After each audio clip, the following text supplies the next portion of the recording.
Jack and Ashley go head-to-head once more, this time with Tucker in a dangerous spot.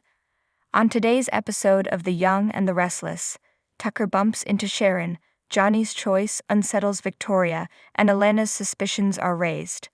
Over at the Abbott residence, Jack discovers Ashley seated on the couch, deep in meditation. She is confused as to why he is talking to her when he asks if she is having problems. Whatever she's experiencing, Jack hopes it has to do with regret over Diane. Ashley emphatically rejects his proposal with a firm, "not even little." She claims that Jack, not Diane, should be feeling guilty about re-entering their lives. Jack goes on a tirade about the women recruiting. According to Jack, don't assume the two are connected. Incredulous, Ashley demands to know why she'd abandoned Kyle without even a proper farewell. Maybe she never actually left, so there wasn't a protracted, tearful farewell. Jack, do you mean to say that's what you're doing right now? So you're going to go to Diane's aid and save the day again, right? That Diane was so frightened she actually left town is a possibility Jack thinks Ashley should consider, according to Jack. It was a bad decision on your part. Be humble enough to recognize your error and offer an apology. Except I'm not wrong, Ashley counters. Diane has encircled herself with Kyle and Harrison, and she has no intention of breaking free. She intends to maintain that for as long as she possibly can. Ashley is aware of Kyle's basic human need for a mother figure. She is convinced that Kyle and Jack have staged Diane's disappearance so they can covertly reward her dishonest conduct. When Tucker first sees Sharon at Crimson Lights, he is surprised that he hasn't bumped into her there sooner. From what she's heard, he's resumed exactly where he left off, and she's reminded of how he used to control her like a puppet. Tucker says that it's too bad that she's now restocking sugar packets because she has a brilliant business sense. Sharon enjoys the coffee shop and wonders if he would be able to re-entice Ashley. Tucker admits it hasn't been simple, but he hopes to win her over by showing that he's evolved as a person. Confused, Sharon exclaims, "Are you?" She comes clean and says that she's a therapist now, which has given her great insight into individuals. Sharon doubts that he has put in the effort necessary to alter his ways. Apparently, Tucker visited an ashram. He intends to fulfill Ashley's wildest expectations. Sharon thinks he's holding out hope that she'll agree to help him realize his ambitions. Ottawa is planning to outlaw numerous types of disposable plastics by the year 2023. When Elena gets to the penthouse, Nate is there to greet her with a bear hug. He's recently returned from a business trip to California and raves about how well he was treated as a celebrity at every stop he and Victoria made. Elena thinks he is where he should be and doing what he should be, and she regrets not being there to witness it. She is confident that her genius boyfriend can establish contact with the K-pop singer. Elena says she has finished her podcasts for Lily and worked a shift at the hospital. She is exhausted and needs to sleep. As she climbs upstairs, they share loving words. Kyle explains to Summer that he's wrapping up loose ends at Jabot in preparation for an early dismissal. There's something urgent that Summer has to talk about right soon. Harrison deserves to have Christmas with both of his parents, and she understands how much he wants to spend the holiday with his mom after all these years. When Victoria sees Billy in her office at Newman Enterprises, she immediately asks whether he's okay. Informing her that Chelsea had gotten Johnny a Christmas present was something he felt obligated to do. He would rather she listen to him out before making a choice. Victoria claims she has done so already, therefore this is obviously not possible. There's no doubt in her mind that she means well, but asking to spend Christmas with their son is pushing it. Even though she claims she wants to offer them a gift for Billy, Billy insists that she only wants to give it to them because of him. Victoria thinks this is a bad plan and is worried that she is regressing. The fact that Johnny wants to spend more time with Chelsea is brought up by Billy. Victoria yells angrily that it is their responsibility to establish limits. In Billy's opinion, she does make an excellent point. Perhaps neither of us is the right person to give Johnny the present. Chelsea needs to hand it up to him. It has a profound effect on Victoria. When Nate and Audra meet into one other at society, he explains to her that his life has completely changed since he started working at Newman Media. She'd like to get out with him so he can give her an update on his life. Nate tells her about his recent work trip, which he says proved his decision was correct. It's Chancellor Winter's loss, Audra adds as she raises a glass to him, making the correct choice. He observes that she hasn't harbored ill will, and Audra adds that she doesn't take the IPO's cancellation personally and that she believes it can still go forward. It's not a good idea to combine work and family life. If Victoria doesn't want Johnny to spend time alone with Chelsea, Billy says, we'll bring Connor to Newman. The argument put up by Victoria is that she has parental authority over her son. In order to prevent this from being out of hand, it is imperative that we establish some rules. Much is at risk, you know. The expansion of Johnny's family, according to Billy's reasoning, means they can't lose him. Victoria is adamant that Johnny doesn't need to deal with grown-up issues. After some consideration, Billy has concluded that Chelsea is prepared. In his opinion, they should consult Johnny and honor his decision. Victoria gives her approval with a nod. Tucker admits to Sharon at Crimson Lights that she's right and that seeing Ashley again is his ultimate goal. He just hopes the feeling is reciprocated.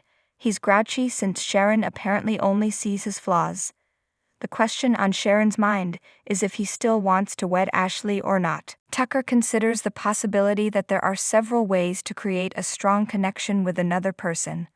It turns out Ashley hasn't given Sharon any indication that she wants that. Tucker is confident that Sharon and the naysayers will be proven incorrect, and that she will finally let down her guard. While Audra orders a salad at Society, Nate observes she knows what she likes. Realizing he knows so little about her, he wonders, who is Audra Charles? What are your life goals? All Audra wants is more. Nate probes her for aims. A text message from Tucker inviting her to his suite arrives at precisely that moment. Nate is curious as to whether or not she plans to leave Geno City after the IPO. Although Audra had intended to leave, she is beginning to like it here. Nate really hopes she decides to stick around. They could use more players with her level of expertise. She would be a great addition to Newman Media, where he works. Jack informs Ashley that she can believe whatever she wants and scolds her for starting this whole thing at the Abbott estate. Kyle and Harrison will have to celebrate the holidays without their mother. Ashley observes that Kyle and Diane no longer celebrate Christmas together. Jack stomps off, enraged. We're talking about his mother. Why is she his mother? Ashley exclaims, to the fact that she gave birth to him. What this does not do, however, is make her a good mother. If she cared, she would have spent every holiday with him. She repeatedly refrained from performing the ritual. Ashley has taken all necessary precautions to keep her and Kyle safe from her. Your good sense has been ruined. Simply put, it's totally wrong. Jack tells her she has become petty and vindictive because of her disdain for Diane. He finally snaps, I've heard enough of this, and storms out. Kyle informs Summer of his decision to spend Christmas with the family at home during a conversation at Jabbot. On Christmas morning, after the youngster has finished tearing into his gifts, he will visit his mother in the cabin. Apparently, he had Summer fooled until that point, as she claims. Kyle notes that his mother has spent many holidays alone. Summer isn't trying to indicate that she doesn't want him to depart. Rather, she and Harrison want to accompany him wherever he goes. After Tucker invites Audra inside his apartment, she realizes her attention has been diverted. Audra inquires as to the nature of his urgent communication. Tucker claims the strategy is developing. After offering Ashley assistance in launching her own business, he noticed a spark of interest in the matter. Audra couldn't be happier that he called her to tell her that the woman he has a crush on accepted his advances. She mocks him, saying that he hasn't done anything to make his ambitions a reality. Johnny is brought to Crimson Lights by Victoria and Billy, who tell him that Chelsea is planning to give him a present. Ultimately, Victoria asks, "Do you want it?" It sounds like a good time to Johnny to hang out with Chelsea and Connor. As she says this, Victoria grits her teeth. Kyle expresses his concern to Summer at Jabbot over Harrison's Christmas Day revelation that he had seen Dee. Requesting him to maintain a secret is something he finds offensive. Summer maintains that they merely need to present the problem in the correct light. Kyle really wants Summer and Harrison to come along, but they can't take the chance that Stark will follow them without a distraction. Summer probes Kyle on whether he believes Stark is keeping tabs on them. It's unclear to Kyle just how far he'd go to settle an old score. Summer is concerned that he would follow him back to the cottage, where he could wait for Kyle to leave before going after Diane. Kyle acknowledges that it would be a huge financial risk if they did. Elena has been patiently waiting for Nate at Newman Media. She's refreshed after his trip to Los Angeles and ready to party. Nate is in awe of her progress. She suggests going out for lunch, but he claims he already grabbed with Audra. Audra asks Tucker in his suite if he is playing for keeps or if he is simply being a jerk. Tucker remembers the words he told her he would never lie to. Audra claims that he is dragging his feet. She responds, "Perhaps it's time for me to create my own plans," indicating that she will not engage in a protracted strategy without first gaining a better understanding of the potential benefits. Deflated, Tucker responds, "Okay, sure. I don't want to be an obstacle in your path to success." As he zips up her coat for her, he leans in and gives her a gentle kiss on the neck. "You're such an irritating son of a bitch," Audra sighs. He is aware and regretful. Afterward, he gives her a passionate kiss and takes off her coat once more before escorting her to the bed. In Jack's office, he encounters Summer and Kyle, and he naturally wonders why they seem so disappointed that Christmas was postponed for them.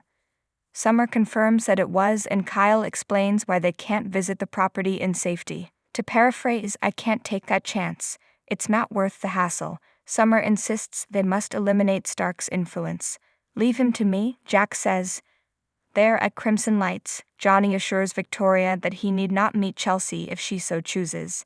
He is considerate of her comfort and recognizes the strangeness of the situation. He asks Victoria if it's okay to hang out with Chelsea and Connor, and she says it is. Billy promises to see whether she's in the upper floor. He sends Chelsea a message inviting her and Connor to come down. Buying a present for Chelsea causes Johnny anxiety. Billy receives a response to his SMS stating Chelsea is currently unavailable due to an appointment, so they are able to go shopping for her present. Johnny probes his father for his thoughts on what he thinks she would prefer. Regardless of what Johnny handed her, in Billy's opinion, she would love it. Johnny probes her interests, if she likes jewelry or perfume, and if she has any favored pastimes. When he expresses concern, Billy reassures him that they will find a solution. Queen Victoria is in the midst of a stew. Elena at Newman Media finds it odd that Nate is spending time with Audra. "What bothers me about her is that the impression that she is continually trying to get an advantage persists in her. As in, I don't trust her." While Tucker and Audra are getting ready in Tucker's apartment, Ashley comes knocking and screams out, "Tucker, are you there? Be honest." Tucker yells that he has to get respectable and drags Audra off to the bathroom. "Looks like I caught you at a bad time," Ashley says when he opens the door.